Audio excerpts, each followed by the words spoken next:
All right, so the first thing I have for you is that you have started to pull yourself away from the issues in your life a little bit.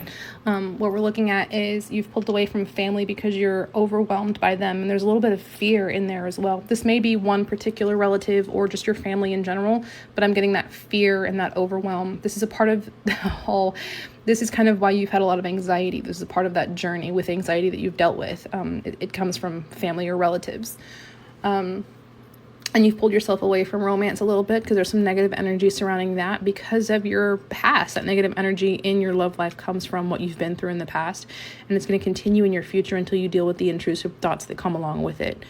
You're strong enough to overcome those on your own. Focusing on your ambitions is going to be a big help there. So focus on your ambitions, push yourself into your career path. I have positive changes in the career path, but you also will experience loss. This means that you're going to be very happy with the career path, but you may not make the money that you want to make. You're going to love the job, but maybe not the income. And that's going to add a stressor here as well. I am seeing a lot of your strength comes from your best friend. They really support your happiness, but not without a little bit of pain. It looks like there's some betrayal from that best friend. They want to see you happy, but they kind of make some mistakes.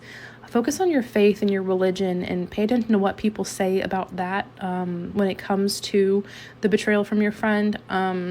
Like, people are going to have something to say about your beliefs and specifically what you believe in, and they're going to kind of blame that a little bit. Pay attention to that because the gossip is going to plague your life a little bit. That's an opportunity for you to stand up for yourself as your form of self-care.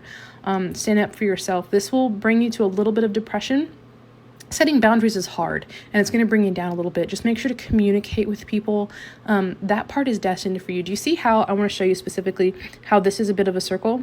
It's destined for you to stand up for yourself and for it to be hard and to depress you a little bit, and then communicate about it and try to get through it. And then you go back to the beginning again.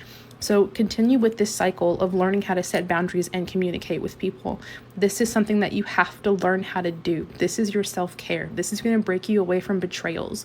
Learning how to communicate in a way that doesn't damage relationships is going to stop the betrayals in your life. And I'm not by any means blaming you for betrayals, but when a relationship or a friendship or whatever is unhealthy, it's a lot easier for people to make those mistakes.